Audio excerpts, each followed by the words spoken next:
WDAF, Kansas City. The sterilization of a mentally retarded teenager approved by St. Louis County Circuit Court Judge Robert Hoster is to be appealed to the Missouri Supreme Court. The lawyer for the teenager contends the order denies equal protection to the young girl and says the court cannot create a class for a sterilization operation without some standards first being set down. Missouri Congressman Jerry Litton announced today the sale of the Litton Showplace Ranch at Chillicothe and placing the money in a blind trust. St. Louis County attorney has sued Trans World Airlines for more than $500,000 because the airline canceled a nonstop flight that he is scheduled to take last November. Attorney Ronald Lending of Creve Coeur filed a suit today in U.S. District Court. He wants the settlement for mental anguish and physical exhaustion caused by the change in schedules. 11 o'clock. News of the hour on the hour from American Information Radio. This is Richard Wall from Los Angeles, and at this hour, the rain continues to pour down here in Los Angeles, and forecasters say another storm is on the way.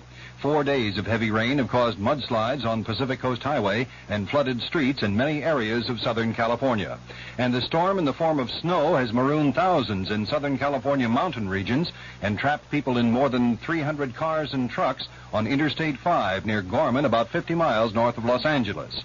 In the community of Santa Clarita Valley, Sheriff Sergeant Bill Violet tells us, we are removing at the present time anybody who is having a physical problem, ill, anything of this nature. We'll remove small children to either our substation in Gorman or to one of the nearby ranches until such a time as they can be cared for by relatives. Violet says the Sheriff's Department is using 6 four-wheel drive rescue units. Violet says the highway should be cleared of deep snow about 4 hours from now. It's the second time since Friday Interstate 5 has been closed north of Los Angeles by snow.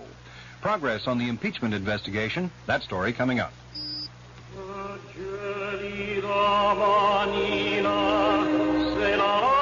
It's a tremendous factor in a person's life. I discovered that myself when I went to school.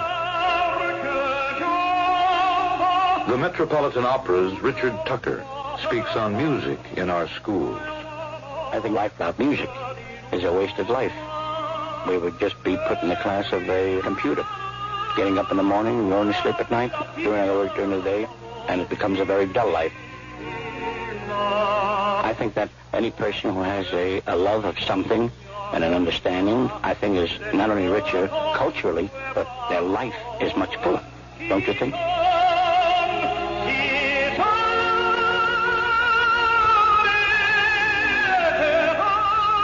Music belongs in the life of your children. Support music in your schools. A message from the Music Educators National Conference. The House Judiciary Committee's Chief Counsel, John Doerr, has briefed committee members on preliminary stages of the investigation of possible grounds to impeach President Nixon. Later, Doerr told reporters on Capitol Hill, the lawyers are busy collecting facts and evidence that have been established and collected by other agencies and other investigative bodies and matters that are of general importance and significance to our investigation. Doerr said the impeachment investigation is not using any material from the Senate Watergate Committee so far. The New York Times quotes Britain's Prime Minister Edward Heath as saying he's ready to continue the 3-day week till spring rather than give in to pay demands by British coal miners. The government reports 885,000 unemployed British workers. One inmate is dead and another wounded after holding 3 women hostage during an escape attempt at Ohio's Junction City Treatment Center for mentally disturbed prisoners. At the center, Superintendent Miller Makey told us, we're not sure that this was related to anything, but we do have a situation here in Ohio where a large number of men were told by a court decision that they had to serve more time before they can see the parole board than the schedule that had been used for a number of years. Makey said all the inmates are back in their cells now. Law enforcement officers broke into the Junction City facility 12 miles from Lancaster, Ohio, and shot the 2 prisoners. The hostages were not hurt. The Federal Energy Office has demanded information on fuel stockpiles from railroads, trucking firms, and oil companies. An official says the office wants to check out rumors of fuel hoarding. UPI quotes oil industry sources in London as saying the Arab oil embargo may be lifted next month. This is Information Radio News. From the Kurt Murray Sports Desk, the National Football League San Diego Chargers say they have picked a new head coach, but they won't say who it is until tomorrow. Ron Waller was named interim coach following the resignation of Harlan Savary during the season. The Memphis Tams and Utah Stars have made a 4-player trade in the American Basketball Association. Johnny Newman goes to the Stars for veteran Glenn Combs, sophomore pro Mike Jackson, and rookie Ronnie Robinson. It's reported in the San Francisco Examiner that there may be a major realignment of American Basketball Association franchises next season. According to the account, the Virginia Squires might be sold and transferred to the San Francisco area.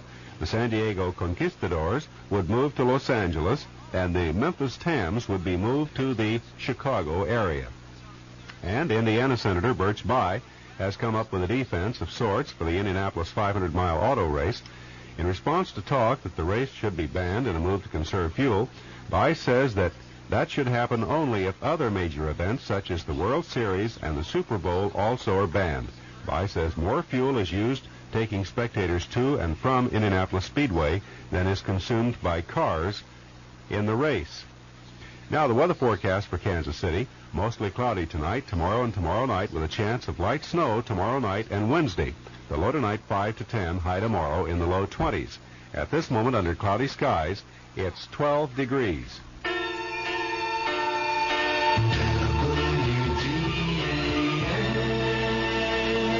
The CBS Radio Mystery Theater presents...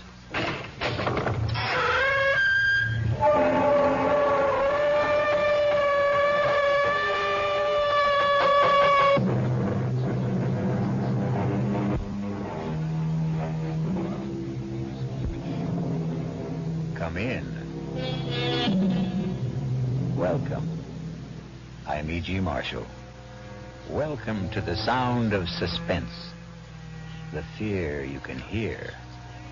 For the next 52 minutes, we're going to take you into the world of mystery, into the world of terrifying imagination. The story you are going to hear concerns a question which has been asked since the first men on Earth were born and died. Is there a life after death? Is there a way to return from the grave? And if there is, can we come back in the body of a living creature? Even one that has claws instead of fingernails? Here is one chilling answer. Dr. Singh, you have to tell me. Could my wife have come back as a bird? A sparrow, something like that? Well, your wife was a rather big woman, Mr. Moresby, in a physical sense. How about a snake? A seagull? How about a cat? A great, big, fat cat? A cat!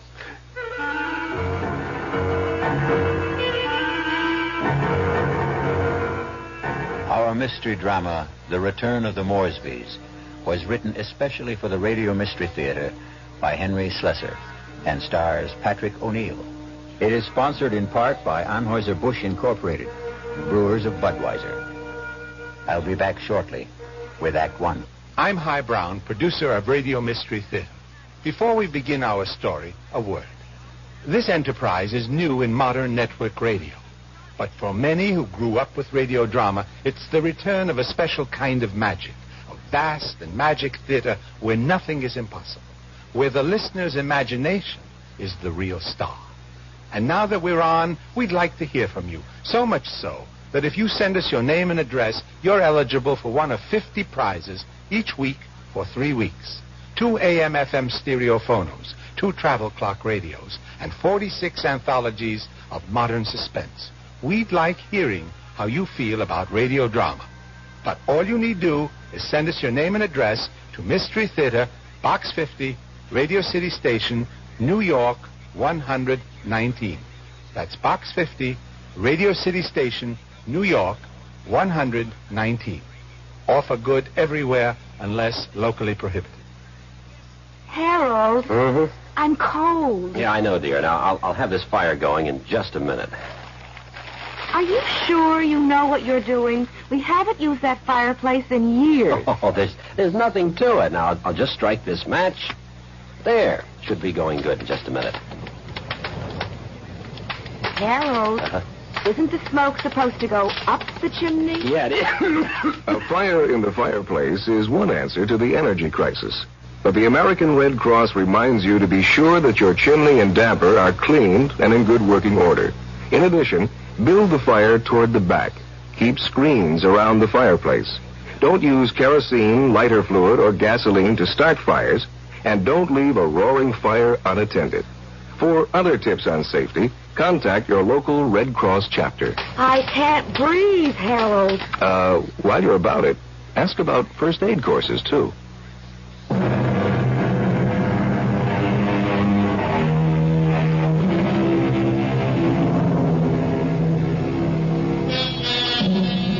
Now here is Act 1. Like all murder stories, sooner or later, it reaches the office of a daily newspaper. You wanted to see me, Chief? You bet I want to see you, Prouty. Come in and shut that door. I bet I know what it's about. That story I filed on Richard Moresby, right? I got a flash for you, Prouty. This is a newspaper office, not a fiction magazine. You take this story of yours and see if you can sell it to Weirdo Digest or something. But get it off my desk. Now, wait a while, Max. I know it's offbeat, but I thought I handled it with a kind of a light touch. Stories about murder can't be handled with a light touch, not on this paper. But it's accurate. I mean, this is exactly what the guy Moresby told me, just before he died. Well, he must have been out of his head. He asked for somebody to hear his story. That's how I got to meet him. I was at the hospital covering that subway accident. Now, that story made sense to me. Nothing but nice, clear facts. But this nonsense... Please, let me tell you about this guy. Maybe you'll change your mind. All right, what about him? Well, for one thing, he was a real distinguished-looking guy. The only thing peculiar about him was his eyes. His eyes? Yeah. They were the palest blue eyes I ever saw in a man. They weren't really blue at all. They're like silver. Big deal. So he had silver eyes. And when he started to tell me about himself, well, I just had to hear the whole story, Chief. Yes, I was born in London, but my family moved to the States when I was young. They didn't improve much on the climate when they did. We lived in Vermont. I don't think I was ever warm enough until the age of 24 when I moved to Southern California. I lived on beaches. A superb swimmer, a superior surfboarder, and a terrible bum. It was on the beach at Malibu that I met the woman who was to become my wife. Her name was Una. She was as pale as a gardenia with bones. Una had more bones than any other woman I've ever met. Lovely day, isn't it? I beg your pardon? I said it's a beautiful day. I don't think I've ever seen the ocean look prettier. Frankly, the Pacific always looked a little muddy to me.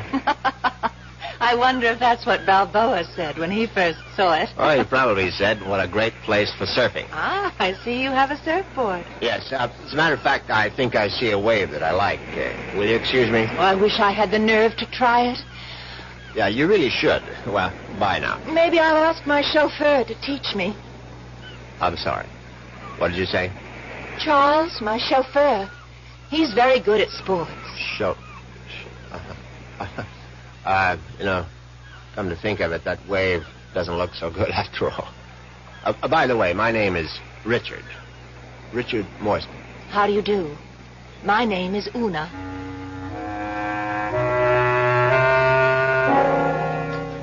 Una Vandermeyer. That was her name. As soon as I realized that she was from the Vandermeyer family, she didn't seem half as bony as she did before. In fact, not only did I become accustomed to Una's appearance, I was even able to tolerate her inane conversation. Can't you just feel the mystery of the stars, Richard? Sometimes I feel their vibrations as if they're trying to communicate with me. Do you ever feel that? Well, sometimes, I suppose. I really think we must be one with the universe, don't you? I really believe there's just one great universal soul, and we're all part of it. Don't you think so, too? Yes, of course. Right on, as they say. You see what I mean? She talked that way all the time, from the first day of our honeymoon. Well, it was a fine honeymoon just the same. It lasted a whole year on the beaches of the Caribbean, on the French Riviera, I got browner and browner. Una got freckles. Finally, we returned to our home in Los Angeles and settled down to a quiet, comfortable marriage.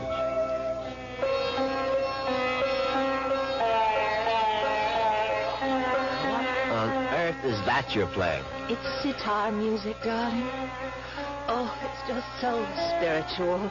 What made you buy the record? No, Dr. Singh recommended it. Who? Dr. Singh, at the Temple of Metapsychosis, you know. The Temple of what? Metapsychosis. I told you about joining the temple last week. Oh, Richard, sometimes I think you don't listen to me. Now, as you may know, Southern California abounds in quasi-religious organizations. And she'd gone through a number of them without discovering the universal soul at any of their altars. Darling, please come to one of Dr. Singh's lectures. He's such a magnificent speaker. He emits such vibrations.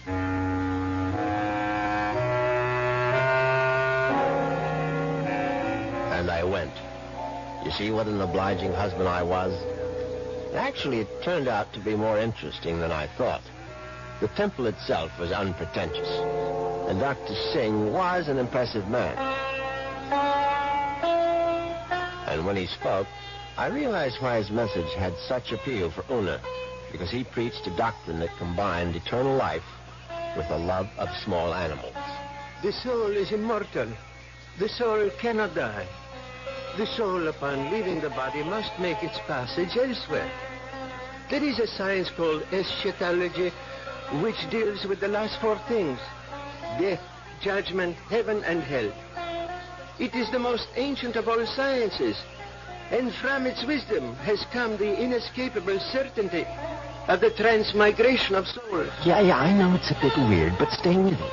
And where does the soul go? According to the wise men of all generations past, the soul departs from the mouth of the dying. It is consequently a small thing. A bird, a snake, a mouse, a dove, or a hawk, a dog, a cat, an insect. For these small creations of God are empty vessels placed upon earth for only one purpose: to house the departing souls of humanity, so that they need not wander forever in a trackless eternity. Yeah, it's pure rot, of course. But that's what the man said. And Una sat there and believed every single word.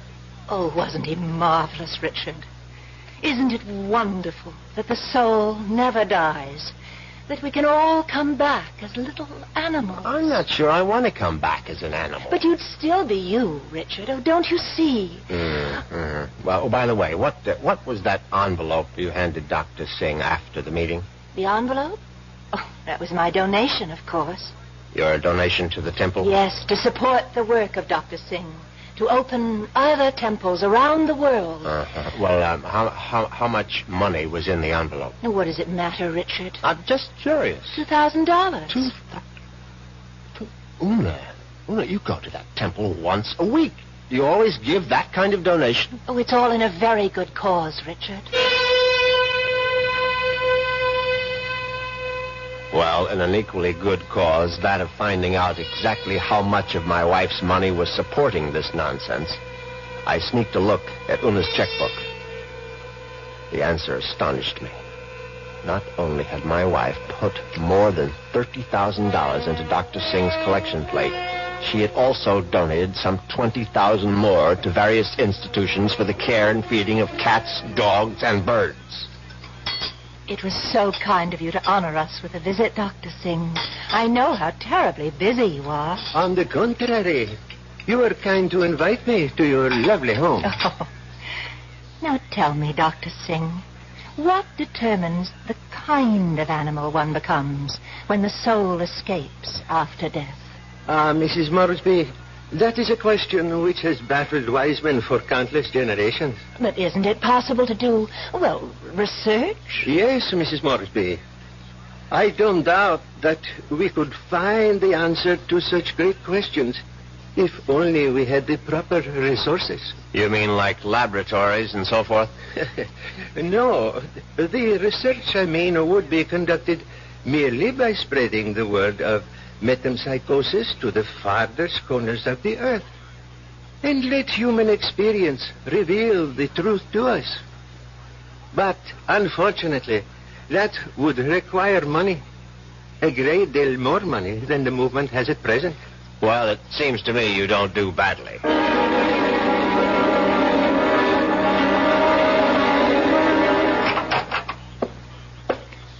Well, there you are. Hello, Richard. Where have you been all morning? Right here, in my little sewing room. Don't tell me you were sewing. Oh, don't be silly. Actually, I've been composing something. A letter? Oh, something more important than that. Richard, do you realize that I have no last will and testament? Well, why should you? Healthy young chicken like you. I can't call myself young anymore, Richard. You'll always be young to me, darling. Oh, that's very sweet. But just the same, it's only practical to have a will. Would you read it over, Richard, and see if it sounds legal enough? Certainly. Let's see now. I, Una Vandermeyer Moresby, a resident of the city of Los Angeles, state of California, residing at 8 Sheridan Drive, being over the age of 21, of sound and disposing mind and memory. Darling, this is superb. Where on earth did you get the language? Well, to tell you the truth, I copied it out of Daddy's will. The one that left you $10 million? Yes. Well, I don't see how you could go wrong. Let's see now. Not acting under duress, menace, fraud, or undue influence of any person whomsoever... And, good Lord, Una. What is it? What? You're not serious about this.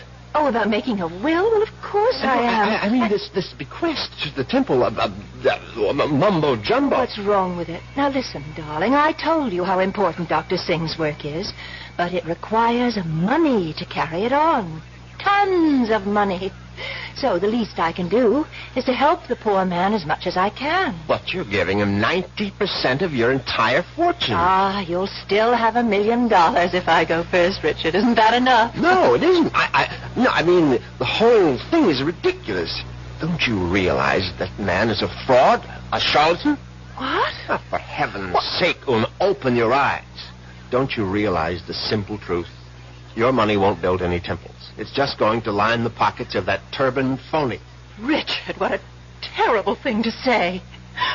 Well, you told me you liked Dr. Singh, that you were very impressed by his theory of transmigration. Darling, I was only saying all that to please you. But now I'm telling you that the only thing Dr. Singh is planning to transmigrate is your money into his savings account. And frankly, I'm not going to let him do it.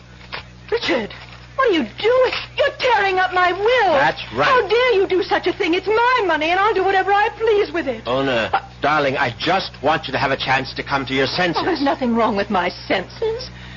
I can see very clearly what the real trouble is. If I didn't leave a will, all my money would go to you, wouldn't it? Well, naturally, I'm your husband. You don't have any other relatives. That's why you're acting this way. It's just plain and simple greed. Una, listen to me. No, it's all right. It's all right. I'm glad you tore up that will, Richard, because I realize now that I was quite wrong. Do you? Yes. It's a mistake to leave only $9 million of my money to the temple. I'm going to leave all of it to Dr. Singh. When Una actually drafted that incredible document and called our attorney for a Monday morning appointment, I realized that I had to do something very drastic before the weekend was over. I had to kill my poor, misguided wife. I had to make her one with the universe.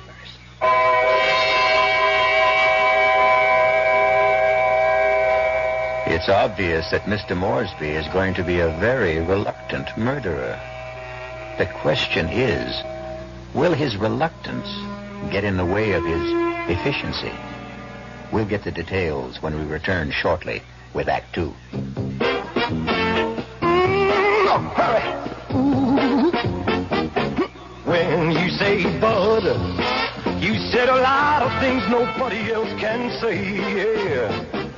When you say butter, You've gone as far as you can go to get the very best. Why do some people think Bud is sort of special? Well, go ahead and find out why for yourself. I mean, you don't really need me to tell you. Just try a Bud and think about it and decide for yourself. Well, sure, the Budweiser people really do believe that brewing beer right does make a difference. But even that's up to you. Because the king of beers is leading all the rest. When you say Budweiser, you said it all. Anheuser-Busch, St. Louis. Last chance to see The Boyfriend, the rollicking, fun-filled show now playing at the Waldo Astoria at Inner Playhouse. This week is absolutely your last chance to see The Boyfriend because they can't hold it over. Now, this show has drawn the highest praise from critics, and the audiences have loved every fun-filled minute of it. You will, too. There are plenty of good seats now available, so if you're in the mood to forget all the current problems in favor of a simpler time, come see The Boyfriend. Call Waldo Astoria at 756-1212 for reservations. Plenty of free off-street parking is available. I guess you can hear the music in the background. It's now 7:45. You hear the piano player playing, and we're down the floor of the Waldo Astoria, and I'm going to talk to some people. What's your name? Mary Cassidy. Mary Cassidy? Where are you sitting? How was your meal this evening? Wonderful. You like it? Really good.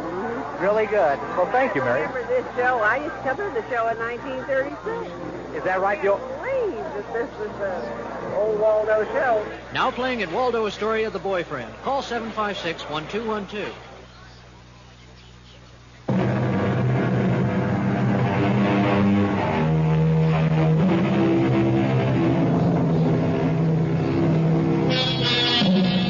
Now let's return to Richard Moresby. In order to find him, we'll have to search the highway, for Richard has taken his white Jaguar out for a spin. But there he is now. On Saturday morning, I took a little spin in my XKL and did some thinking on the open road. I didn't want to kill poor Una, of course. The whole idea was repellent. But on the other hand, the thought of Dr. Singh spending the fortune that was rightfully mine was even more abhorrent. However, I decided I would make one more stab at a reconciliation. Darling, may I come in? It's your living room, too. It doesn't feel like it.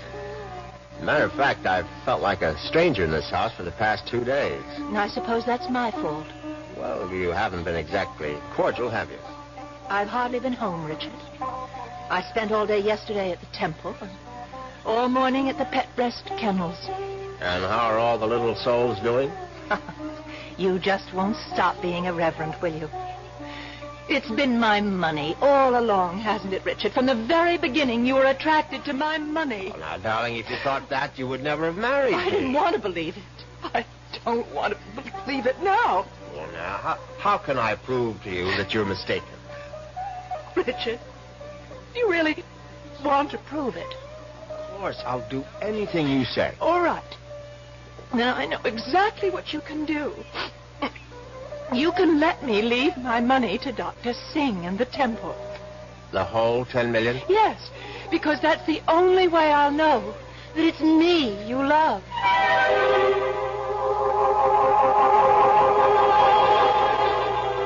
Well, you can't say I didn't try. But Una's decision now left me with absolutely no alternative. I was still deeply unhappy about the necessity of taking her life. However, fate was kind to me that very afternoon. Now you're sure that you want me to continue reading, Richard? Of course, darling.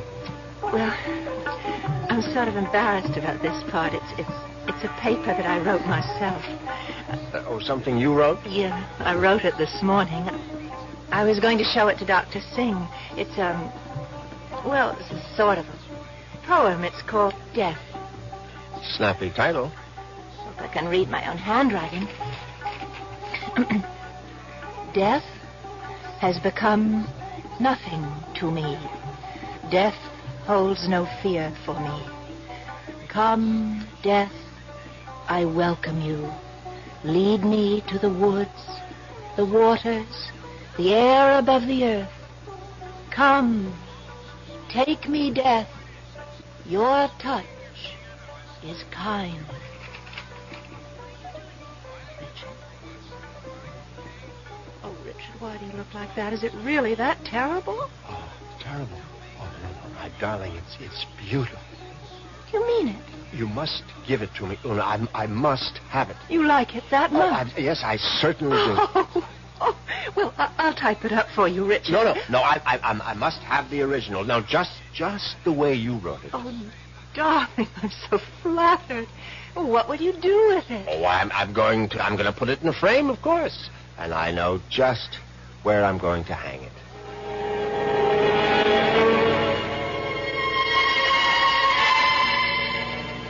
Yes, I could hardly believe my ears.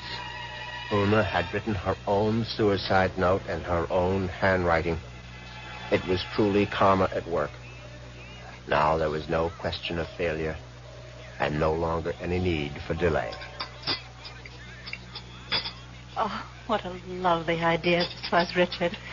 Candlelight dinner for two. Yes, I thought you'd enjoy it. So sweet of you to handle the whole menu with Cook. You spoil me shamefully.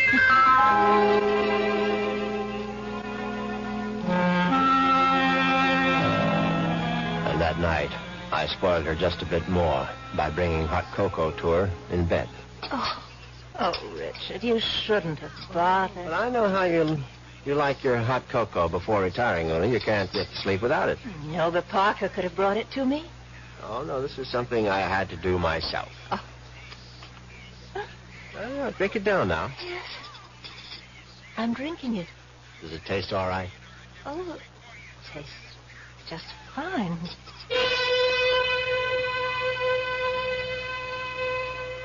Now, that was very good news, because I'd prepared the hot cocoa myself, and I had no idea whether 25 melted sleeping pills would seriously affect the flavor. Finally, Una was all tucked in for the night. I went into my study, picked up the poem she had written for Doc to sing, and brought it to the bedroom. I placed it carefully on the night table beside her. Then I bent over my sleeping darling to see if she was getting along all right. She was very, very quiet. And then a dreadful thing happened. Una opened her eyes. Richard. Oh, Richard. Hush, darling. Now go back to sleep. Richard, I'm sick. No, my love. No, you're only sleepy. Cocoa tasted so strange. I didn't want to upset you, Richard. No, you'll feel much better in the morning, Una. I promise you. Tomorrow morning, you'll be one with the universe. Richard, that paper. What paper, darling? It's my poem. My poem for Dr. Singh. What's it doing there? I was just reading it over, darling, that's all, and that bottle, my sleeping pills. Oh, it's empty. The bottle is empty. Oh, Richard. What have you done? Nothing, darling, nothing. Now, just go to sleep. Cocoa. You put sleeping pills in it. All of them. Don't try to get up, Una. Please, now don't. Trying to kill me. Trying to murder. Now, for heaven's sake, Una, now stop saying things like that. Do you want the servants to hear? Help somebody. Help. Now, come on, lie down. Lie down, Una, for heaven's sake. Come on, now, lie down. Lie down. There. That's better. You won't get away with it. You won't get away with it, Richard. I promise you. Anything you say, darling. I'll come back, Richard. You know I'll be back. Yes, of course. Just welcome death, Una. The way you wrote in your little poem. I'll be back. I swear it. Oh.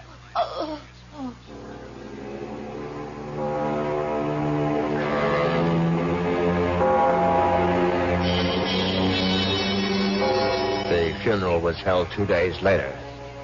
It was a magnificent occasion, of course. I gave Una a farewell that was consistent with her vast fortune. Everything was the best. Coffin, flowers, preacher, everything. Her burial place was one of the choicest bits of real estate at Forest Lawn. The only discordant note was the fact that Dr. Singh insisted on saying a few words at the service.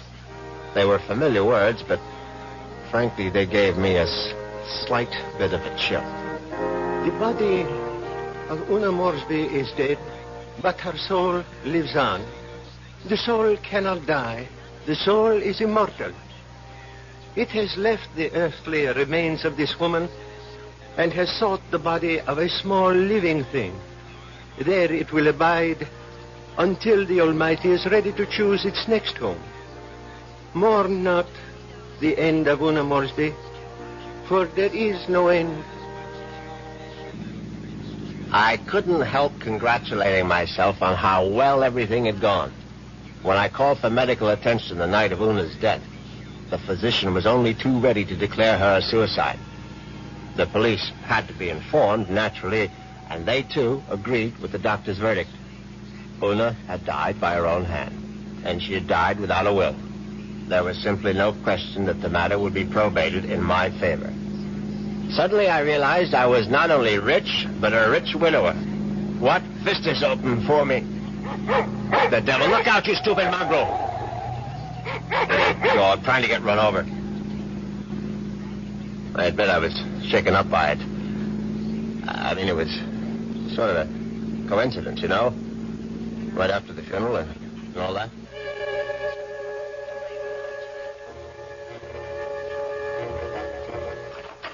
I was very glad to be home again, you can be sure. Excuse me, Mr. Moresby. Yes, Parker? Cook is worried about the raccoon, sir. The what? There's been a raccoon at the kitchen door all morning, and Cook is badly alarmed, I'm afraid. I've tried to scare it away, but it keeps returning. A raccoon, for heaven's sake? Why don't you just shoot it and make a coat out of it? I was wondering if you wished me to call the game warden, sir. Please, Parker, do whatever you please about it. I'm going to take a nap. Yes, sir. Very good, sir.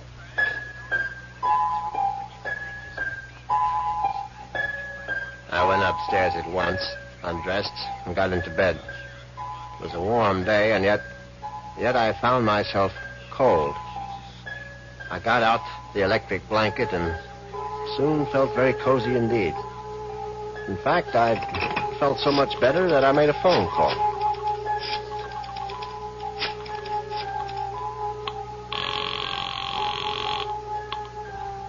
Hello? May I speak to Rachel? Thank you very much. Hello, Rachel? Yeah, who's this? Rachel, you probably don't even know my name, but it's Moresby, Richard Moresby. Huh? You met me at the club numerous times.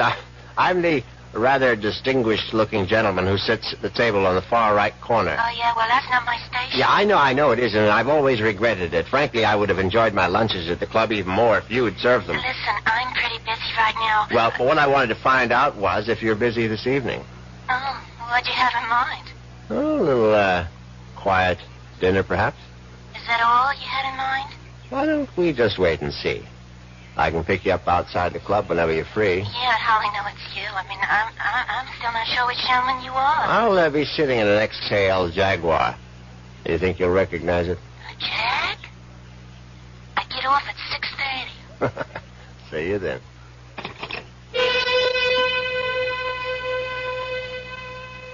Yes, I was feeling very good now. Very good indeed. I would have drifted off into a pleasant sleep except for one thing. For a moment I thought a bomb had gone off in the room. Then I realized it was nothing more than a bird. A foolish sparrow had dived in headfirst into the plate glass window of the bedroom and now lay stunned on the carpet. I looked at the thing's fluttering little heart, and suddenly I was struck by a terrifying palpitation of my own. The dog, the raccoon, the bird. Good Lord, could one of them have been Una?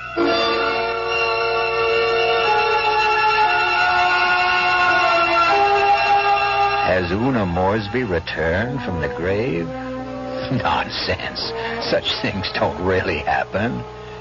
But perhaps we should reserve judgment until I return shortly with Act 3. And now another tale of the ball and chain. As Kellogg's Special K presents the good, the bad, and the heavy. Why is that cowboy wearing a ball and chain? Because carrying around extra pounds can be just like carrying around a ball and chain. How symbolic. What will it be, senor? Give me the Special K breakfast. Here you go. For Special K, it's milk, orange juice, and coffee. Say, don't I know you from someplace? You probably don't recognize me with my ball and chain. I used to be 10 pounds lighter, but I'm getting back that way by exercising and eating smart at every meal. Starting with this here Special K breakfast. What's so special? It's less than 240 calories, 99% fat-free, and delicious. It's going to help me get rid of this here ball and chain. I bet your horse will be glad to hear that. another ball and chain. Fight the dust. Your happy ending could begin with the Kellogg's Special K breakfast. That's Kellogg's Special K. That's right. Good night. Who knows how to help you solve your shopping problems? The Better Business Bureau knows. I saw this ad offering jobs to truck drivers. And what they were really selling was a training course that could cost me $900. Do these schools guarantee a job when you're through with the course? Reputable schools do not claim to guarantee jobs to all graduates. Who are you? I'm the man from your Better Business Bureau. And before you make a down payment on a training school contract, get the facts. Any contract you sign will probably make you pay for the course without getting you a job. Thanks for the tip, buddy. Not at all. That's what Better Business Bureaus are for. To help people to get a fair deal.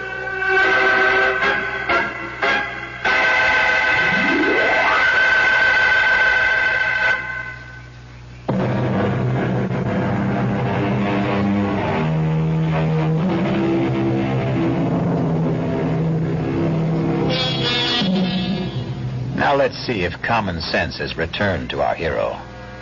He's doing a sensible thing right now. He's taking a good, refreshing shower.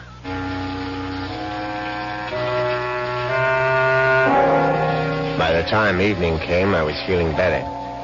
All my peculiar notions about Una's animal reincarnation seemed ludicrous as I stood in front of the shaving mirror. I thought about the delicious young woman that was waiting for me at the club. I'd admired Rachel's way with a tray for months, but ever faithful to my wife, I hadn't done more than gaze from afar. But now, things were going to be different. Yes, who is it? It's Parker, sir. Yes, come in, Parker. It's all right.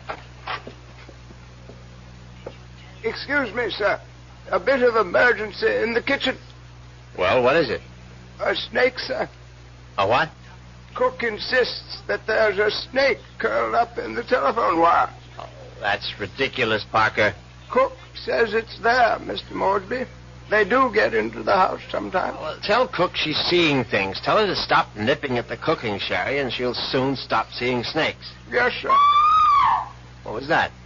I would guess it was Cook, sir. Oh, for heaven's sake, go down and see to it, Parker. I'll try, sir.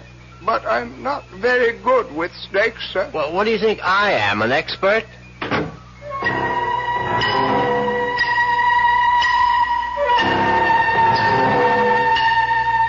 But that wasn't the end of it. 10 minutes later, Parker was back upstairs saying that the snake had left the kitchen and run into the living room. No, I suppose snakes don't run, they slither. It slithered into the living room and was now embracing still another telephone wire, obviously mistaking it for a long-lost love. But then, another unsettling thought came into my mind. What if the snake... No, that was ridiculous. Hello? Hi. Is this Mr. Moresby? Yes, who's this? Rachel, from the club. Oh, yes, Rachel, what is it? Listen, could you make it 6 instead of 6:30? I'm trying to sneak out a little early. Yes, fine, I'll be there as soon as I can. In the Jaguar, right? Yes, in the Jaguar. Listen, the reason I want to leave earlier is because my husband always picks me up at 6:30. What was that? So I asked one of the girls I work with to tell him that I got another job someplace. He won't care. He likes me to earn extra money. Yes, I see. So, just to make the story look good, I guess you'll have to lend me a few dollars after our date. Yes, of course. And listen, I really do remember you, Sugar. You're the handsome one with the cute bald head. See you soon.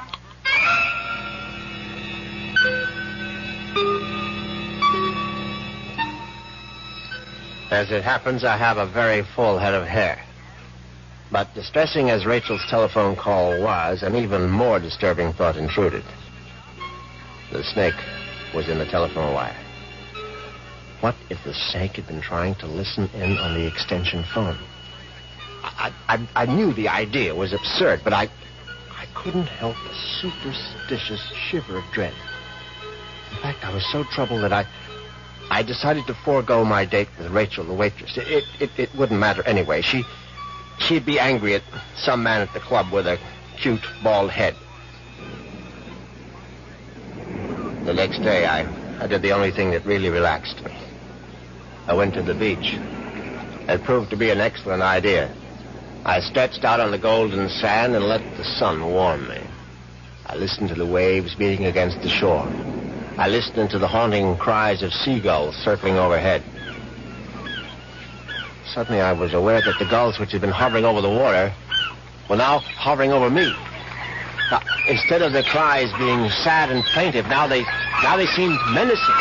I stood up hastily, but the gulls seemed to be increasing in number.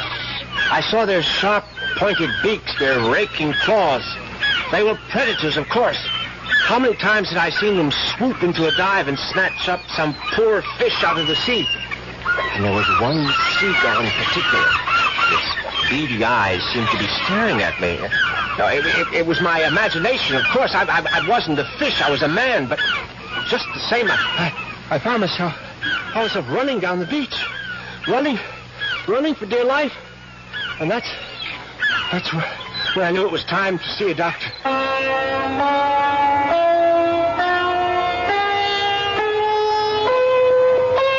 Yes, Mr. Moresby.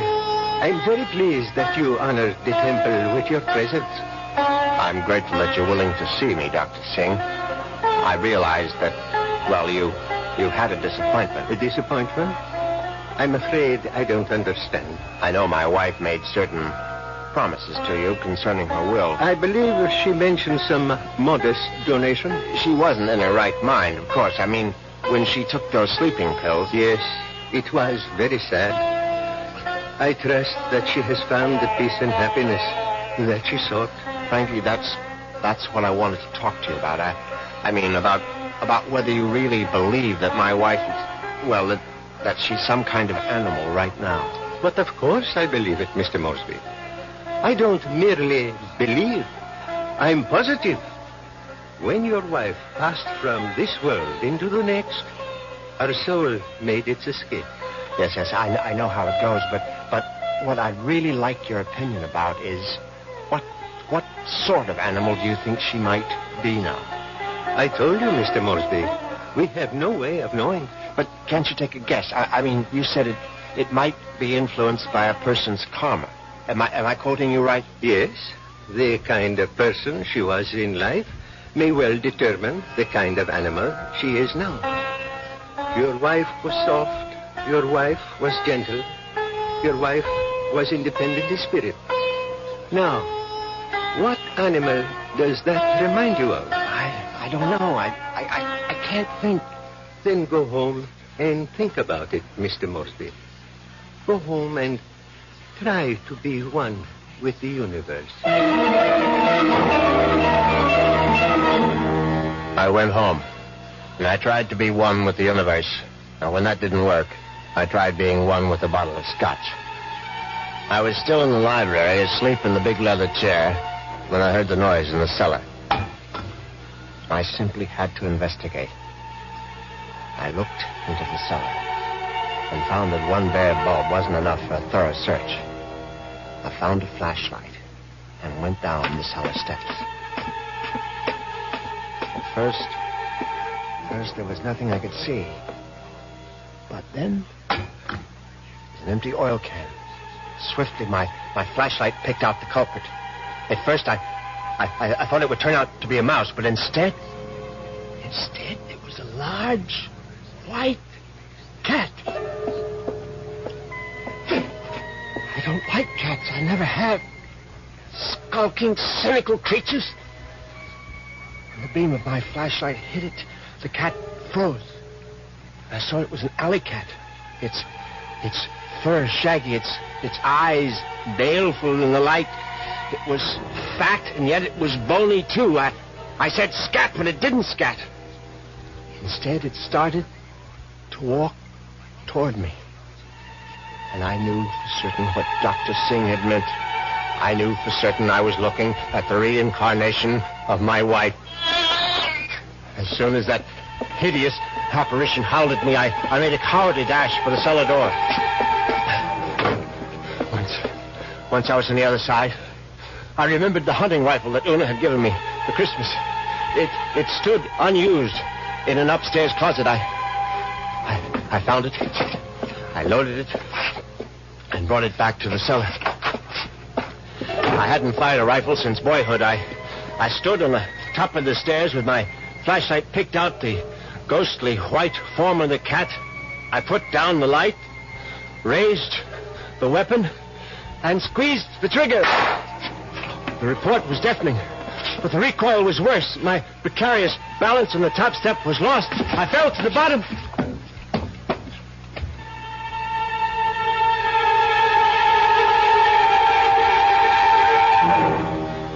I tried to get up again, but the pain in my right leg was agonizing.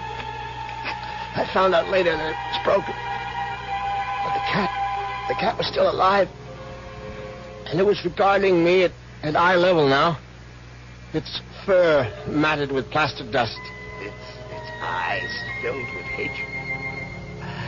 I tried to crawl toward my fallen rifle.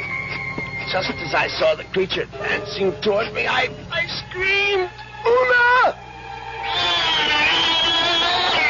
My hand was on the rifle now, grasping it too quickly in my panic. My fingers touched the trigger, the rifle went off again.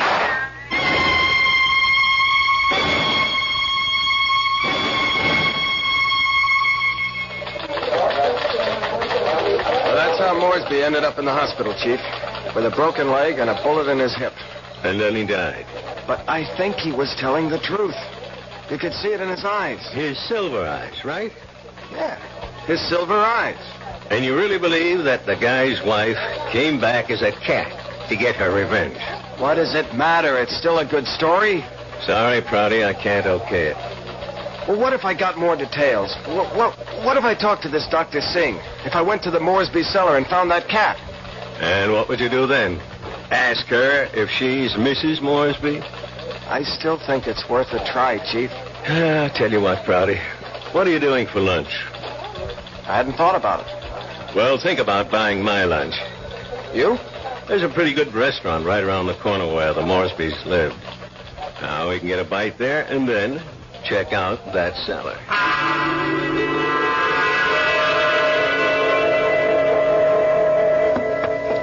So, this is where it happened, huh? Moresby fell from these steps when he fired that rifle.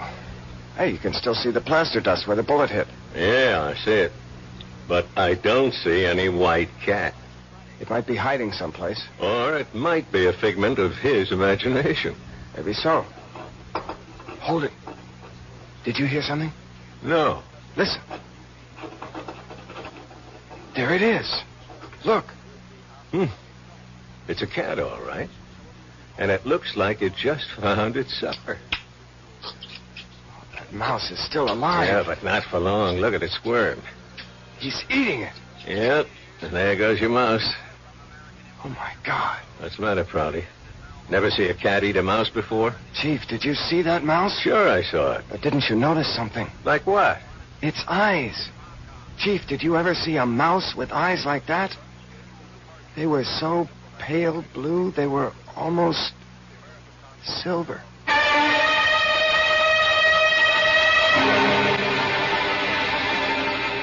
And so the cat and mouse game comes to an end. But according to Dr. Singh, there is no end. Perhaps Richard Moresby will have his turn next in another afterlife. I'll be back in a few moments. This is Joan Crawford speaking for USO, United Service Organization. Do we, as civilians, know what it's like to be far from home in a foreign land? Listen to this real-life documentary about one of our servicemen over there. Do you speak English? Nein, ich spreche kein Englisch.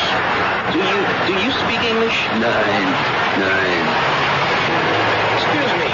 Can you help me? Nein. Excuse me. Can anybody help me? Hi, we sure can. This is the USO, and we have all kinds of help. That's why I support USO, and you should too. USO makes a man feel closer to home while he's serving his country for you. Isn't money the least you can give? Please support USO.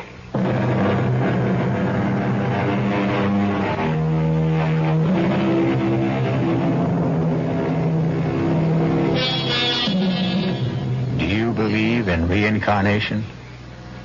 Do you believe the dead return? We have to believe it, because here we are, the reincarnation of radio drama. We hope you'll keep us alive by listening again to the Radio Mystery Theater.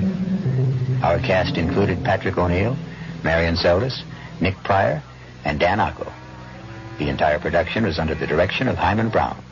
Radio Mystery Theater was sponsored in part by the Kellogg Company, makers of Kellogg's Special K cereal. Now, a preview of our next tale. Are you all right, Terry? I'm all right. But I saw him. Who? Oh, a guy I was in the Army with. The two of you. Were you close? He was my buddy. Well, when was the last time you saw him in person? The night he was killed. Have you ever seen him again? Like you thought you did just now? No, this is the first time. Well, maybe you need a rest, Jerry. Eddie, why now? Why tonight after all these years? Well, you say you saw him last the night he died in battle.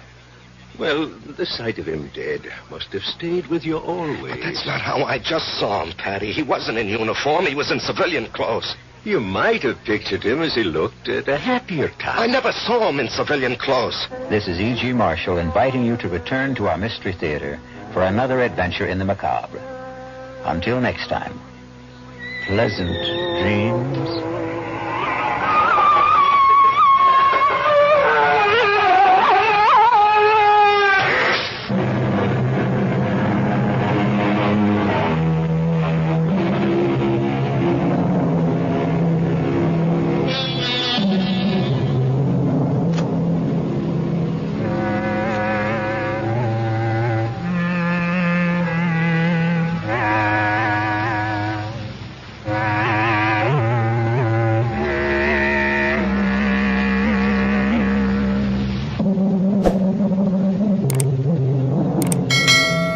WDAF.